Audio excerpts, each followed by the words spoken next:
Hi. If you're watching this live, it's good afternoon. This is HMS Houston MediaSource and radio station KPFT Houston simulcast broadcast of World AIDS Day programming. I'm Ray Hill, and I'm responsible for this 4 hours.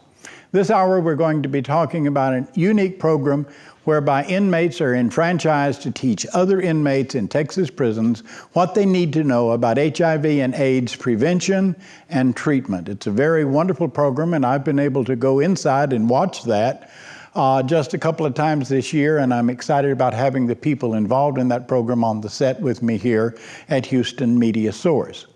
Then we're going to talk with the Ryan White Council for about an hour about who they are and what they do and how they do what they do when they do it. And then we're going to go over to you and ask you to call in if you have any information that you want to share with us or any questions you want to ask. There will be an hour of phone calls between 2 and 3 p.m. On this afternoon. And if you're not watching at that time, obviously ignore the phone number at the bottom of the screen. And then we're going to have about an hour's visit with the Houston's Center for AIDS, an exciting program of volunteers and community-financed outreach to fill in the gaps that the agencies don't always cover perhaps as well as they should, and to network people into the group. So for the next 4 hours, kick back, go get you something to drink. Some good caffeine would be nice. And listen to Houston MediaSource and radio station KPFT Houston as we chat about AIDS on this World AIDS Day. We commemorate World AIDS Day on December the 1st because that is estimated to be the date that the first person was diagnosed with AIDS. They didn't call it AIDS then. They didn't call it AIDS until 1982. Whenever we fought the battle, should we call it GRIDS, gay-related immune deficiency syndrome, or AIDS, acquired human emission. You know. I already need help. But the point is that the first battle was one of political import, and I was part of that battle. Actually, I got involved in this by co-founding a group called the Kaposi Sarcoma Committee. Wow. Which, because we didn't know what it was, we knew these young men had Kaposi sarcoma. We said, well, what the hell's that? And they said, well, that's a disease common among very old men. And we said, well, why are these people in their 20s getting this strange disease? And they later figured out it was an immune problem. And so thus the AIDS movement began. The Kaposi Sarcoma Committee became the KS AIDS Foundation, and that is AIDS Foundation Houston. And so that's where these folks come from, because AIDS Foundation Houston is really in the forefront of the struggle to treat AIDS. So I'm going to begin with Maxine. Maxine, tell people who you are and what you do at AIDS Foundation, and how did you get involved in the peer-to-peer wall talk program? My name is Maxine Young, and I am the case manager for the Get Started program and the Office of Women's Health program. And it is a program that is geared and designed to help the newly released or the recent release coming out of Harris County Jail, TDCJ State Jail, and the Texas Department of Criminal Justice ID units that are HIV positive. I began working in this field a little over 20 years ago, and working with not only ex-offenders, but working with those people who were also substance abusers with mental health problems, as well as HIV positive. I became involved with the AIDS Foundation Wall Talk program as a result of being on a contract, going in to teach peer educators how to educate their peers on the Wall Talk curriculum. At that point, I was responsible for, myself and my coworker, James Adams, we were responsible for going in right at 15 units for AIDS Foundation Houston on a contract. And our outcomes were very, very good. The guys were very teachable, and they began to teach their other peers how to understand the premise behind HIV and its modes of transmission, as well as STDs, STIs. and staff, which is a big thing that goes on in TDC right now. The last time we talked, you were right on the cusp of a degree. How's that coming? Coming very well. I finished my associates, and I have about 18 hours before I get my bachelor's. Congratulations. Thank you. And Jennifer, hi Jennifer. Hi. Jennifer jumped me while I was in a prison and said, hey, you're ignoring a whole bunch of people. Tell them who you are, Jennifer. My name is Jennifer Toon. I work with the Wall Talk program. I regret that Alan Barrett, who is the coordinator, he can't be here, but I work with him, and I got started with Wall Talk back when I was in TDCJ. And you worked there, right? no. Well, I did work there, but nobody paid me. You didn't get paid. No, I didn't get paid. I actually got involved with Wall Talk the last year I was there, and I wish I would have done it as soon as they started the program.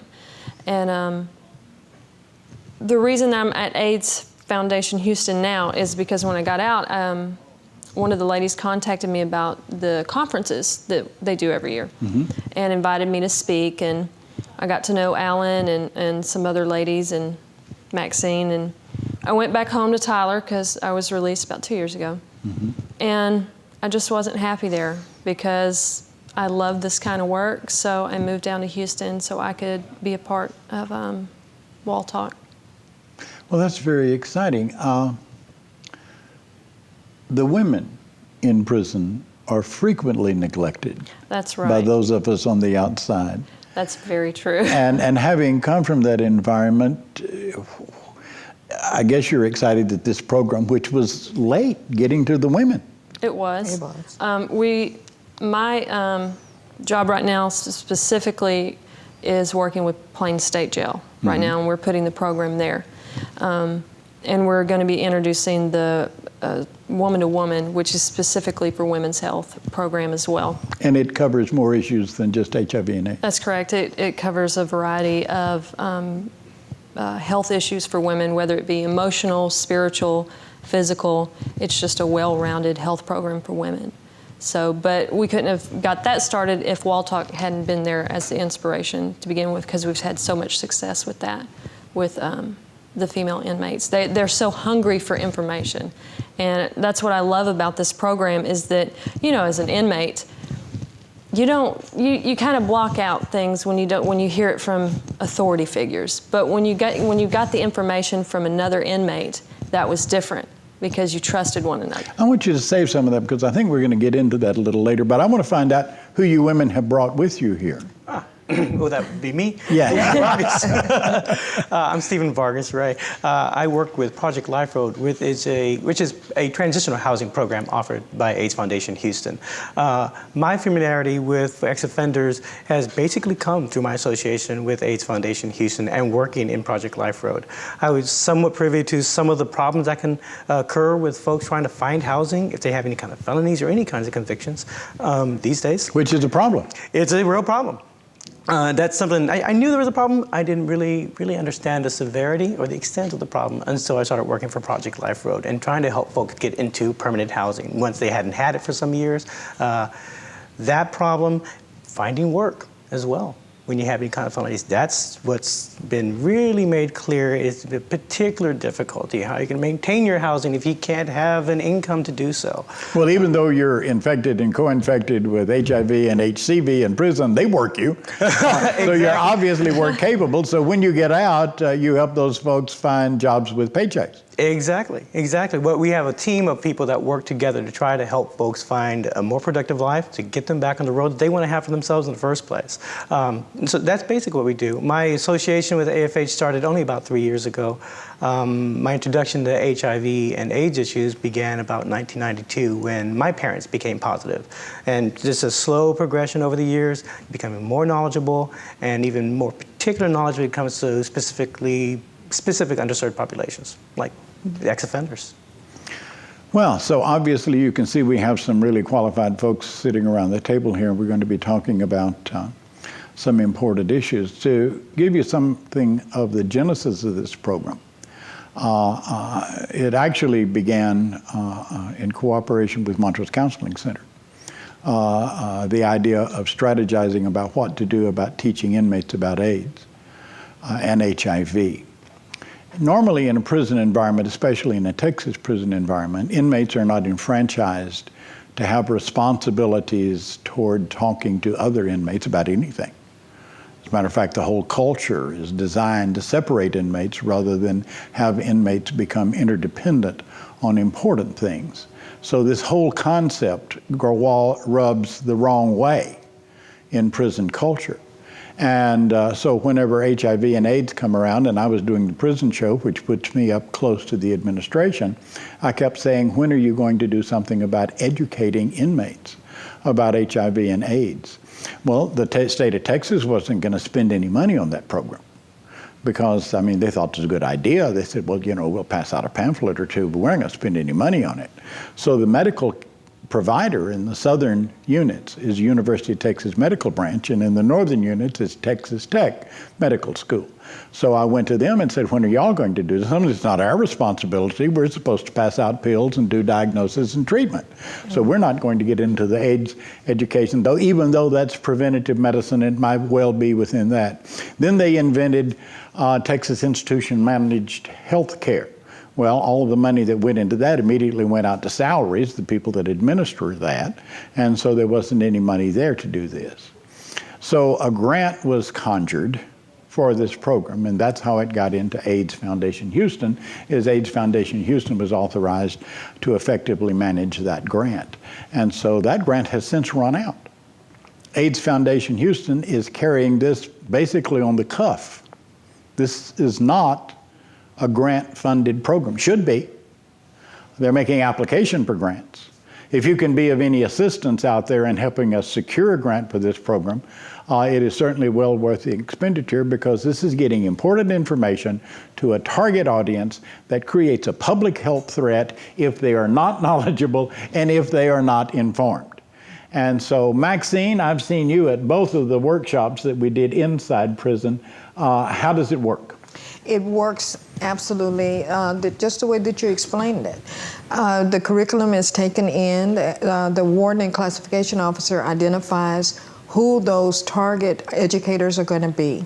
Once they are targeted, then AIDS Foundation goes in and teach these individuals how to become educators.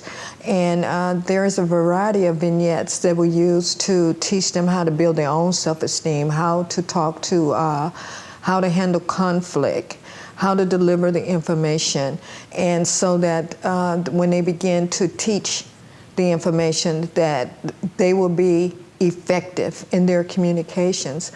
Ray, I just love the fact that you have so much knowledge about what goes on behind the walls as well as what's happening. Sentenced to 160 years. If I didn't learn something while I was down there, I certainly missed a golden opportunity. I understand it entirely. Being a 3-time convicted felon for TDC myself, and of course it was TDC then, it wasn't the Texas Department of Criminal Justice. That's where I did my time, is in Texas Department of Corrections. Yeah, we old buds. But nevertheless, I have seen a lot of changes since the time that we were, of course, doing time, and that we have moved forward.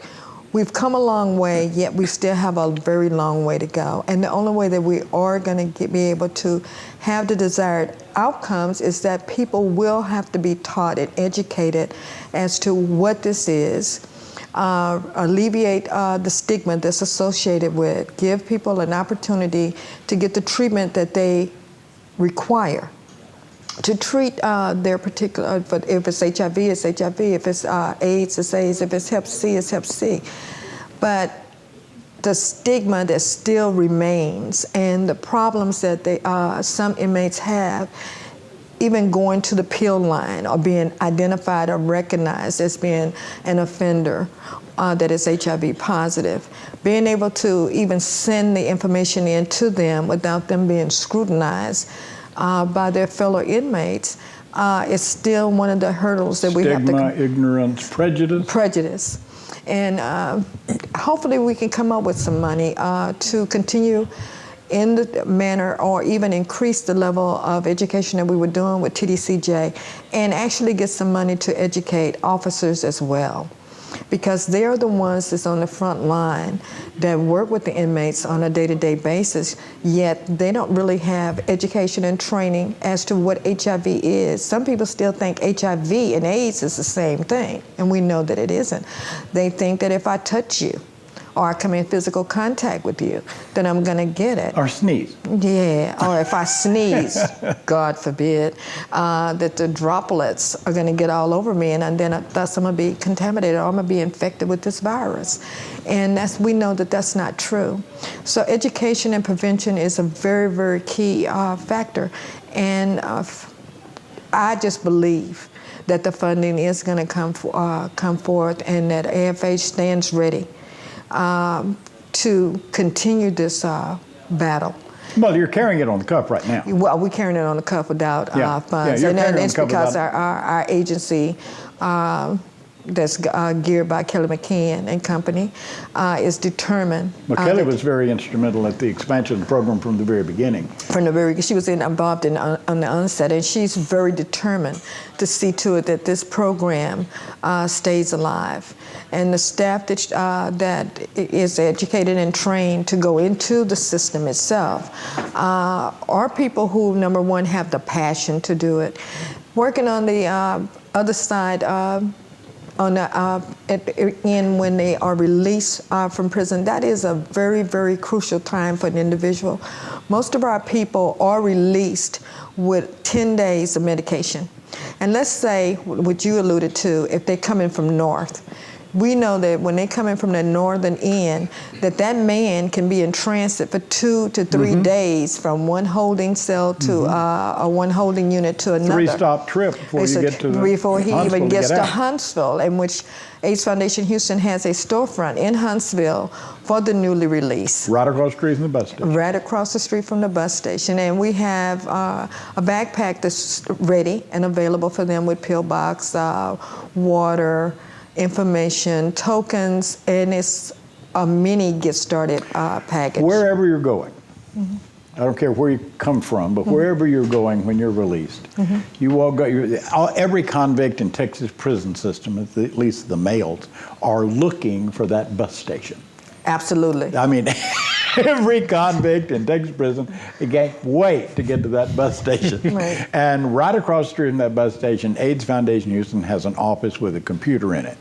Oh, you're going to Tyler. Okay, let me hear. And then here's the public health information with Tyler. Here's the telephone numbers you can call. Absolutely. These are the people you get in touch with as soon as you get off that bus, so that you can take your medication with some degree of continuity so that it works. Absolutely. But if you're going to San Antonio, here's where you go. If you're going to Houston, here's the numbers you call. If you're going to Dallas, here's the number you call. And that is a statewide provision. Now, if you're going out of state, which is another story. There's another story. However, but there's advice. Right.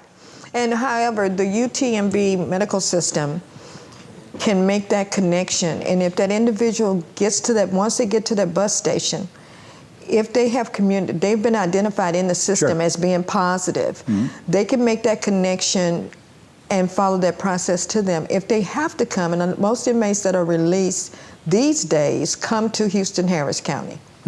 And they're released from Houston Harris County. Information they get to AIDS Foundation Houston, even if they are out of state, and sometimes occasionally I have that situation where they are actually going into another state, leaving us and going to another state. We get them to sign the necessary releases, and we help coordinate that continuity of care so that the receiving state will already have a heads up on the medical certification, what medications this individual was on, and the mode of treatment that the doctors here deemed was appropriate for that person's care. I also like to, for the public to understand too, that HIV is just only a symptom. Our HIV positive individuals come out with other health care disparities. And that's one of the beauties that I love about AFH. When a man or woman comes through those doors that is newly released, one of the first things, well, we always tell them, welcome home, that's what the Get Started program is about, is welcome home, what unit are you from? Intuitively, I know when that man tells me that he's coming out of West Texas or somewhere far up north, I know that that person is hungry. And we have what we call emergency food packs. The next question I ask them, are you by any chance diabetic? If that individual lets me know that they are diabetic, I ask, when's the last time you had your meds? And I immediately go and sit this person down and get this person a food pack or some orange juice and some water so that they can take their medication. In the event that they are not diabetic but just been in transit, they are full of anxiety. Scared to death. Scared to death. And what is this process? And our process is, number one, to make them feel comfortable, and next, to complete the intake on them and get them enrolled in the Texas HIV medication program. So we do the ADAP application so that we will not see any breaks in the continuity or the medical adherence. Well, see, folks out there, general audience, people who are familiar with people with AIDS and the knowledgeable know exactly what we're talking about. If you're on a protocol, and there was a time when it was difficult to get protocols to Texas inmates, University of Texas Medical Branch has reduced the mortality rate of people with AIDS as significantly as it has been reduced in the general population. Yes. And that's because they're paying attention and they're getting those meds. You can take a given protocol for so many years and then it just ceases to be effective and you've got to change. But if you interrupt that protocol, if you miss 3 or 4 days, it's like you're having to start all over again to get your levels built back up so that you have the kind of responses from the medication that works. And so this whole program, this whole business of being set up across from the bus station to being ready to go in all of these little towns and cities is to provide some kind of continuity in that medication in the interest of that person's health. Now I'm going to go to Jennifer. Okay. Because Texas did not always value people getting out of prison at all. And here, in stark contrast to that kind of thinking, is a whole system set up by AFH that suddenly says this is a human being, Mr. Vargas and yourself and everybody's in line, how can we help you? That's a change of thinking, Jennifer. It is. It really is. You know, he was talking about how difficult it is to find a job, place to live. I didn't have an extremely long criminal history. I didn't. I was locked up 10 years. Good grief, you did more time than I did.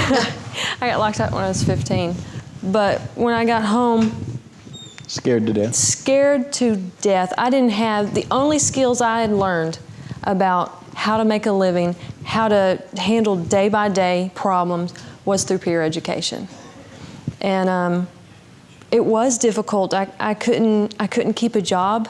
You know, I know you're not supposed to lie on your applications, but I did because I had to survive. And when I went and I did the speaking at the conferences last year, I felt so much support and so much love and so much willingness to help, not just from AFH, but from some of the TD, and I'm not going to say everybody in TDCJ, but there were some TDCJ officials that, you know, wanted to help, and the other inmates, they were so proud of me and they were so hopeful. I knew that this was the place I needed to be and this was the work that I needed to do, because you don't get that kind of support in prison normally. But I got it from the peer education program, from the Wall Talk program. And that works so well that we begin to have mission creep. I mean, start out dealing with HIV and AIDS. With the guys, then we get over into hepatitis C, and then we get on to Safe Prisons program.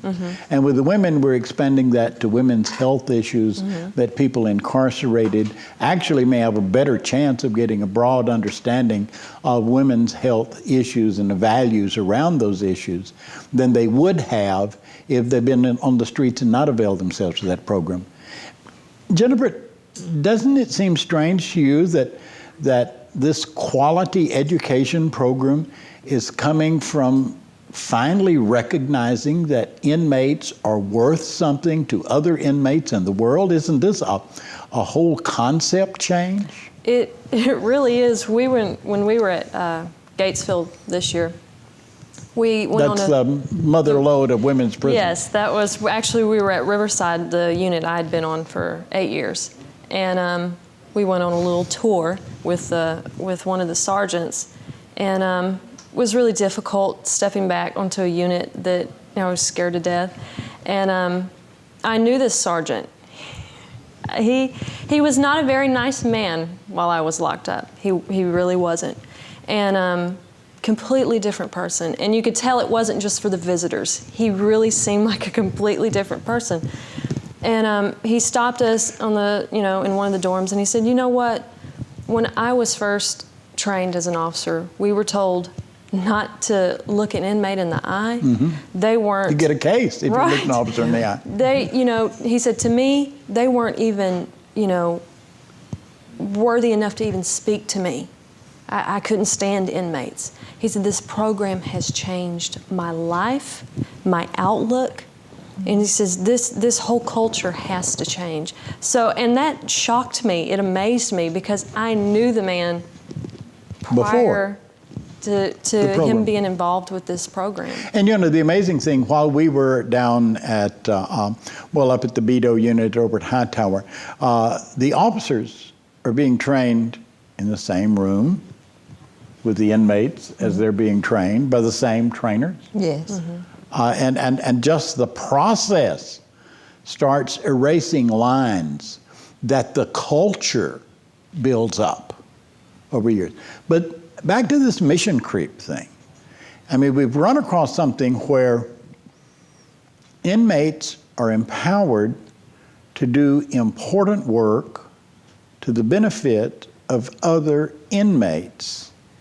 And suddenly, that is a valuable asset for the system to use to prevent sexual exploitation and abuse, to prevent ignorance in the population about hepatitis C and about women's health issues. We are witnessing, as a result of this program, which was specific mission-oriented, a shift in concept that affects the whole of prison society. And then we're going to get to Mr. Vargas and talk about his dealing with people as they get out. But I'm interested in that piece. Do you have any comments on that expansion of this and how what you expect that to do to prison cultures? Well, like they say in classes, it's 100 years of, a culture that you're trying to change, but there's so limited outlets, whether they be creative or educational, within TDCJ. They're so few. And this is one of the programs that it started off as HIV, but through the peer education, they're doing so much more. And it's teaching them more than just about HIV or STDs or health. It's teaching the educators also how to reach out to people and how to, for me, I finally felt like I was doing something with my time instead of just sitting in the day room, eating a bag of chips, watching TV. It changed my thinking. It changed what I wanted to do with my life. And your concept of what kind of person you were. Absolutely. Absolutely. It teaches them to value themselves and that they are valuable and they are worth something. Everyone is. So I really think over time it will eventually start to chip away at the old guard, so to speak. Mr. Vargas, I didn't mean to ignore you as with this bunch of old convicts over here carrying on this program. I love to listen. Because we got things to talk. We got things to talk about that you don't. Like I said, I love to listen. So yeah. But you get people when they're hot off the presses, they're fresh out of TDCJ, they're scared to death. They're problems. They've got problems. They've got housing problems. They've got job problems. They've got infection problems. And AIDS Foundation Houston has created you, and you're sitting there with all these references here. And you can find them a place to stay. Difficult, but yes, we can.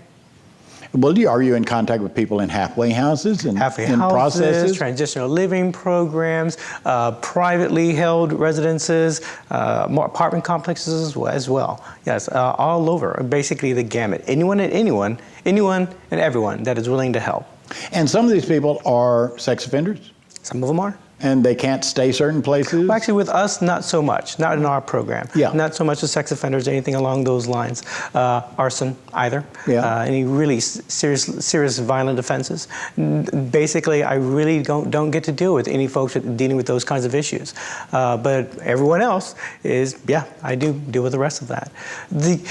When you're talking about the prison culture and listening to the talk here, I just heard a report that a record number of Americans were incarcerated last year. Sure. I forget what the number Big was, business. 7 million? Yes, 7 million. When you talk about ignoring that population, it's such a huge number, I can't see how we can continue ignoring that population, especially since there are record numbers that are incarcerated as far as Americans are concerned.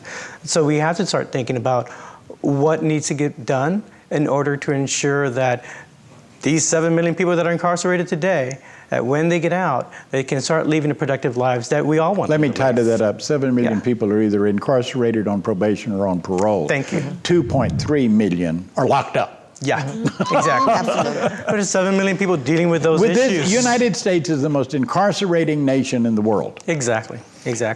And so with that in mind, if we haven't started thinking about how we can help folks lead productive lives that they would want for themselves, we want them to have, then we need to. Programs like Project WAD Talk, changing that prison culture way of thinking. I hear so much about, don't look in the eyes, don't move unless you're told, you have to do exactly as you're told. There's so much responsibility removed from an individual, and thinking for themselves removed from an individual. Well, actually, you're lucky to get somebody from WAD Talk. I know. because those people are in better shape than those people who haven't been exposed to WAD Talk. Absolutely. The people Exactly. in there that have not been exposed to WAD Talk are less aware of their complete humanness than people who are exposed to WAD Talk. Right. And so you're glad to see them coming because that you're on second base. Exactly. Just on the heels of the third base, which is them being out on their own again. Yeah, so exactly. So with the programs that AFH has to help the ex-offender population that are dealing with HIV and AIDS issues, I think are absolutely wonderful. From Project WAD Talk, the Get Started program, Get Started Girl program, and the transitional housing programs they have, Project Life Road, Friendly Haven, all the rest of them. Those are all geared, from my perspective at least, those are all geared towards helping make a small step towards resolving those issues that are presented to the ex-offender population. Now, while we're talking, us three ex-convicts over here, while we're here cutting it up, we're talking about things that some of the people in our audience who are hanging around their radios, listening, because this is going to be rebroadcast on Houston MediaSource, Right. but it's not necessarily going to be rebroadcast on KPFT. So because of the prison program, they're alerted and they're gathered around where they've got radios. They're listening up because this is their one shot to get this information. And guess who's there? People in the WAD Talk program saying, hey, those are my sisters in there. Just listen to them, Right. just carry on. And people who are HIV positive and who are going to be coming into your program seeking help. When they get to that bus station, are they referred to you? Usually they're referred to us once they get to the main office for AIDS Foundation Houston on Wesleyan. Because they get to the bus station, then they are referred from the bus station. When you get to Houston, call AIDS Foundation. Exactly. And so if you're HIV positive and you're in prison, of course I'm looking at this camera like they can see me over the radio, but if you're in prison and you're listening to radio and you're HIV positive, when you get out, you're going to go to a bus station across the street from the bus station, the AIDS Foundation office. You're going to be given the number to AIDS Foundation Houston. And when you get off the bus in Houston, call that number. And then you get to talk to Stephen. More like you get to talk to someone at the main office first. Yeah. And then actually there might be even more better programs that can be readily available, like the Get Started program or the Get Started Girl program. That's a wonderful transition, especially in terms of the way of thinking. If you were privy to the WAD Talk program within the prison system, great. If not, Get Started Girl, Get Started program is another addition that can help with that whole culture of thinking. Here in the world now, we have to think for ourselves. I know you weren't allowed to do that for a long time, but here we have to now. Yeah, so let's start practicing. All of a sudden, and don't go immediately to the supermarket. Shock will get you. Right? Yeah. You've never had that many choices in your life. And much less machines sometimes. I went to the supermarket this afternoon and bought a VCR machine. It's amazing what choices you got at the food market. The other thing that I think that some of the free world listeners may not understand is we're talking about prison, we're talking about state jails. They're all places where people get locked up. People are locked up in state jails. Plain State Jail is the largest population of women within the broadcast area of the radio station you're hearing now. They don't have plugs next to their bunks in Plain State Jail. So the information they're getting is probably going to get transferred from their counselors, who are all listening to the program because they listen to KPFT during the daytime. And if we talk about convicts and stuff, then the counselors are people who work for the prison system who, for the most part, really care. The guys in prison can get it direct over the radio. The women's prisons are located in Gatesville, which is basically outside the broadcast range of KPFT. Unless something is picked up by another radio station and carried to them, then they get only rare glimpses of what is done on KPFT. But the gossip machine, wow. I mean, the truck drivers that are carrying the groceries from the walls and the commissary out to Gatesville, as the women unload, he's going to be talking about what's about prison, because it's the society they live in. And after 26 years of doing a radio program that is devoted to talking to convicts and their families about the issues that are important to their lives, this program today is specifically combines my two areas of interest, HIV and AIDS and prisons. This is where those two bridges intersect. And you have no idea what personal pride I take in knowing inmates that are participating in constructive use of their time and energy to educate other inmates about important things. This to me is like enormous. This to me is like, well, you know, you didn't get all the gray hair and all those wrinkles for nothing, because sticking around long enough, you see some change. I want the people in the free world to understand that if you'll step away from your fears about sex offenders and other criminals, and your prejudices about people who have prison numbers and people who are of a different racial group or ethnic group or religious group, if you'll step away from that for a minute and look at the world as if it were populated by real human beings that are somehow interconnected because of the closeness of our society. People with AIDS and HIV who are in institutions right now are going to get out, and they're going to interact with people in your family, people in your neighborhood, whether you like that or not. No matter what you think about that. The fact of the matter is that we actually live in a very small world.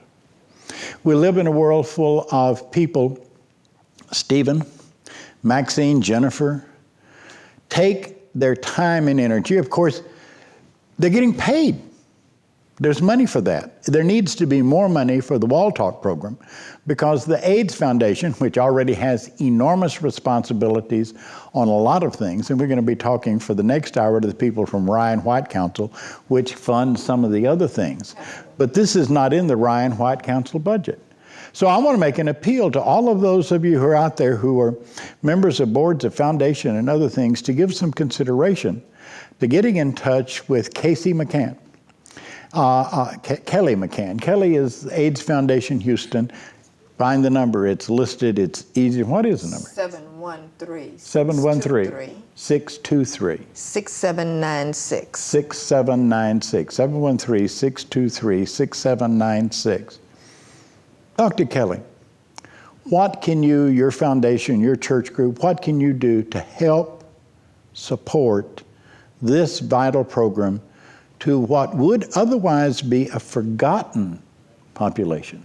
Absolutely. A target population, a population that's apt to bring things from their institution into the community. Convicts, men and women, need to understand what an infection is, how to prevent the spread of it, need to be educated about their responsibility, and nothing that I have seen in Texas prisons, in the 30 plus years that I have watched that institution closely, teaches people better about a human being's responsibility to other human beings, like the Wall Talk program. Absolutely.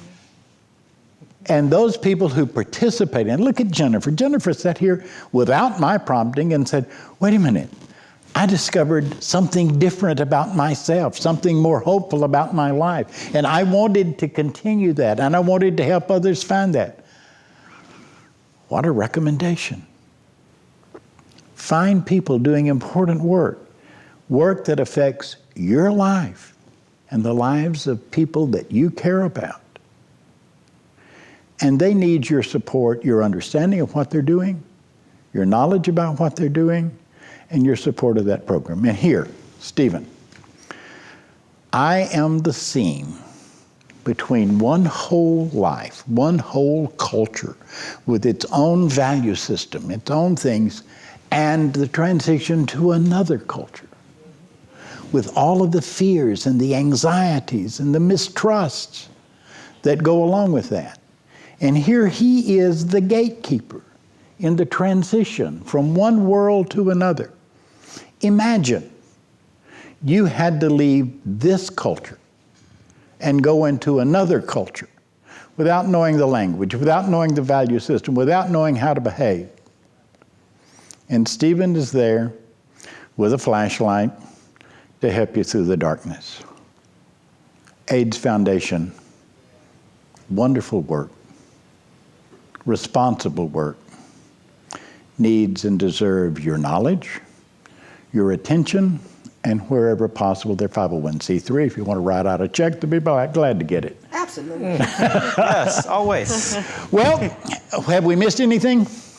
I'd just like to also add that what you said is very, very true and very well heartfelt, and nobody can say it better than you, Ray.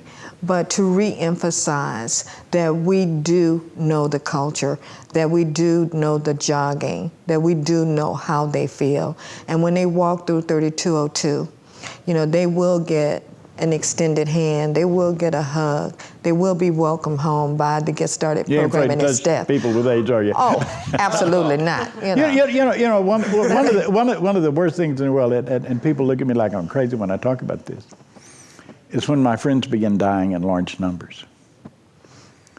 My name was the only name everybody recognized because I had been the gay activist for so many years. Ray Hill, everybody knew who that was.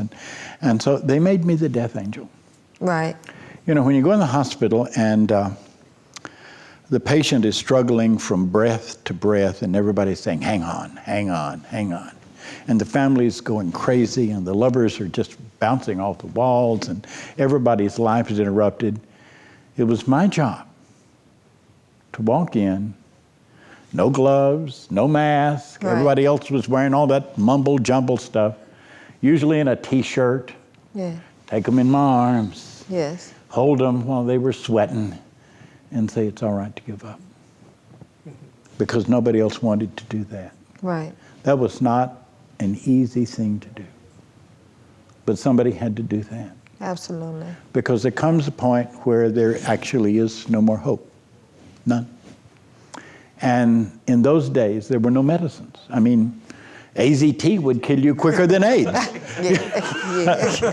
And so I would go in and perform that responsibility. And now that we're in an era where the healthiest looking people I know are people with AIDS because they're allowed to take steroids and the rest of us are not. Mm-hmm. And they're little muscle bunnies all over the place, even the women. But in those days, people with AIDS were emaciated. And you have no idea how wonderful it is for these old lives to have seen us progress to the point where my friends with AIDS will probably live normal lifespans. It'll be inconvenient. Yeah, they'll have problems. Their health will not be as dependable as say, mine and some of the rest of the population. But there's hope that never dies. I'm running into friends now who've run out of alternative protocols to get on. Yes. And so medical science has got to catch up, keep them alive, keep them going. And but there is now hope, and it is the steadfastness of a handful of people at Montrose Clinic. Well, it's not Montrose Clinic anymore. It's Legacy Community Legacy Community Health Center. Health Center, and that's the same thing. And AIDS Foundation and Montrose Counseling Center, and institutions that were actually created as recently as 1978, which to me doesn't seem like a very long time ago. There are people watching this understanding it as adults who were born since then. Right. But the fact of the matter is we had those institutions when AIDS hit. And now the typically newly infected person with AIDS, this is important for the inmates, and they teach them this, because they know Baller's Hole is a woman of color of childbearing age, her sex partners, and unfortunately her children. And science is such that there is no excuse for mother-to-child transmission. None. None. That is completely eliminated. All it takes is prenatal care. If you're pregnant and you've never been tested, do that. If you don't get tested and they don't know it, there's a high likelihood you'll transfer it to your baby, but there is no reason for that to happen. Absolutely not. If you're going to take on the responsibility of parenthood, all partners should know their status. Absolutely. No exceptions. If you're going to be responsible enough, if you think you're responsible enough to make a woman pregnant or get pregnant from a man that you don't know very well, the first trip is to Legacy or somewhere for a test. You need to know that. You can still have children, even though somebody's positive, no problem. But you need to know that because the process changes. We have learned so much over these years. And the folks at this panel that we've talked to for most of the last hour are people who carry that current information to an audience that otherwise would not hear it. And this hasn't been going on that long. This has been going on, what, 5 years now? 6? 5 years. 5 years. Yes. AIDS, 25th anniversary now. 5 years. This program been going on. Maxine, I thank you for your work. Thank you, Ray, for having me. All right. Stephen, I thank you for your participation and your work. Thank you for having me. You're one of my living inspirations, Ray. Well, that's very kind. And Jennifer, I think about the women often enough. I just wish I had more of them in my audience. She fusses at me about not talking to the women and all I do. that. I'm sorry. But thank you very much for taking your time and coming down and participating. And sister, your growth and development is an inspiration to me. Thank you. Thank you for having me today. Thank you. Appreciate it. I don't know, is there any segue material that they can slip in with this? My name is Ray Hill, and you have been listening to World AIDS Day program by Houston MediaSource, simulcast on radio station KPFT in Houston. And we'll be back in just a few minutes with another panel. Thank you for listening. Think about what these folks had to say.